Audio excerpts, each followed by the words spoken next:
Salutations, Queen of Shade here. You guys always hear me saying from the rooftops how elated I am to be 42 years old. As a black gay man, 42 is an accomplishment. To be well, to be of sound mind and body, and to be significantly, and gainfully employed. That's quite an accomplishment. All of those things that I just named.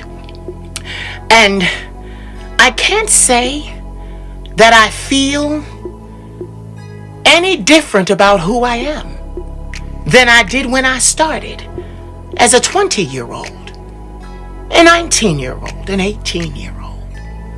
I can't say that I have really made any changes. And I'm going to tell you why.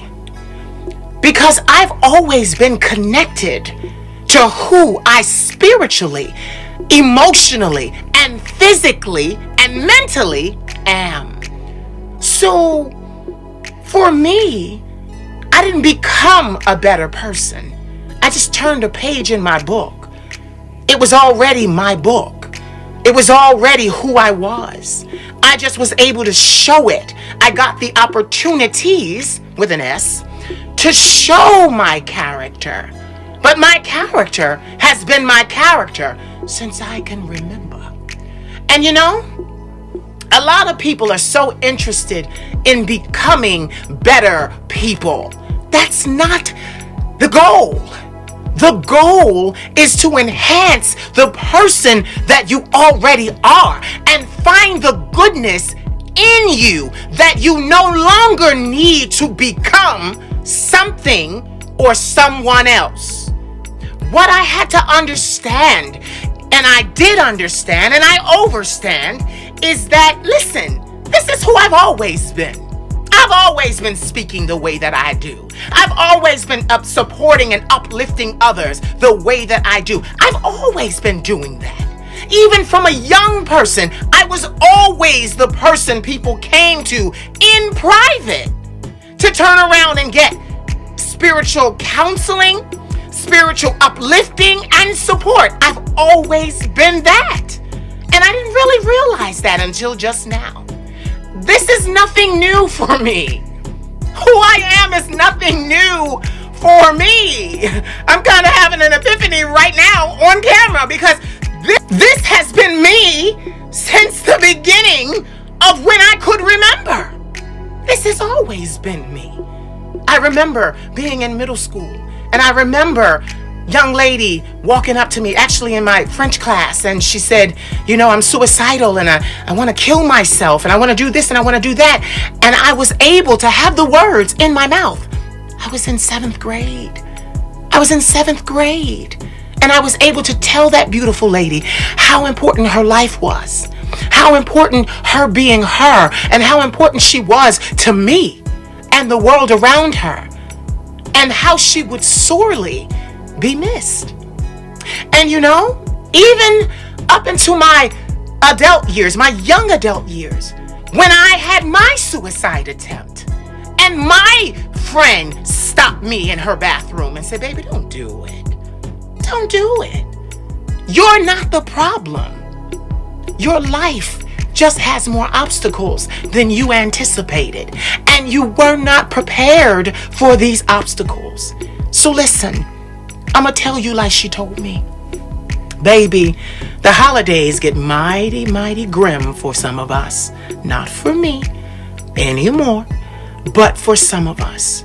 Listen, baby, stay with me. Please, stay with me. I am speaking to your depression. I am speaking to your mental illness. I am speaking to your church hurt. I am speaking to you, your soul. Stay with me. I guarantee you, if you stay on this side of life, it will get better. I was 23 when I attempted suicide, and was stopped. Only one time in my life. And I'm 42 now.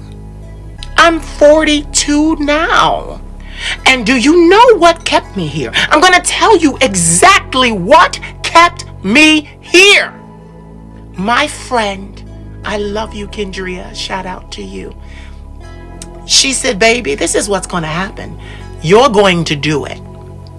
And you're going to succeed. And your soul, your spirit is going to leave your body and start floating above the world. And you're going to look further down the timeline of your life, and you're going to see that you forfeited all that the universe had for you. And it wasn't the greed. It wasn't the gluttony. It wasn't the trinkets promised to me that kept me here. Do you know what kept me here?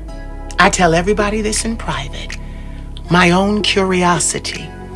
I didn't care about the wealth and the riches. I didn't care about the fame and the fortune. My curiosity said, what if I make it? I'm homeless right now. I'm down and out. But what if I actually make it? What if all of this turns around and I become the person people tried to stop me from becoming? Church, my family, they tried to stop this by feeding me anger and hate against this.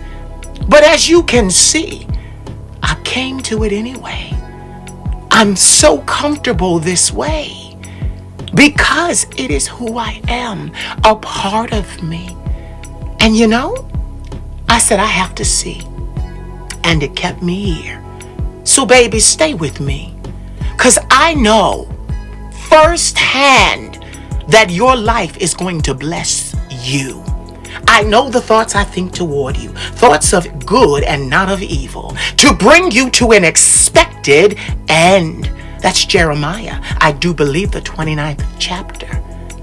But get this, I'm not even Christian, but I use what I have to use. I'm speaking to all of you. If you know the church, you know where we came from. I know your church hurt, and I know it broke you like it broke me. But you look at me. You take a good look at me in this beautiful yellow ensemble with this beautiful crown above my head. Baby, it broke me. But God used my own hands to place me back together.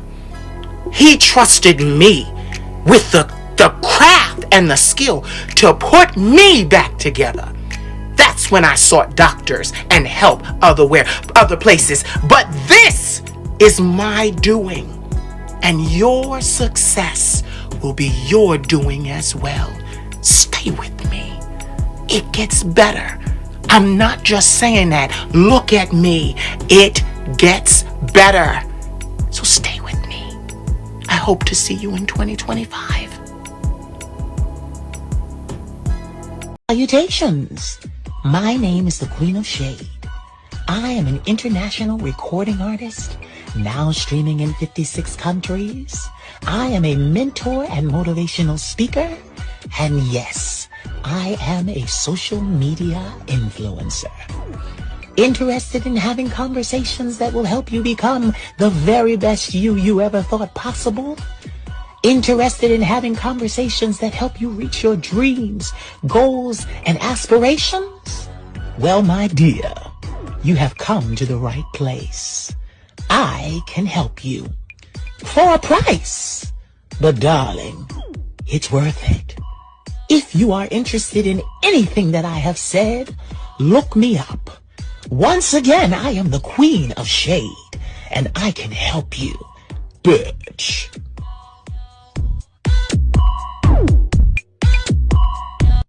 You turn that TV down.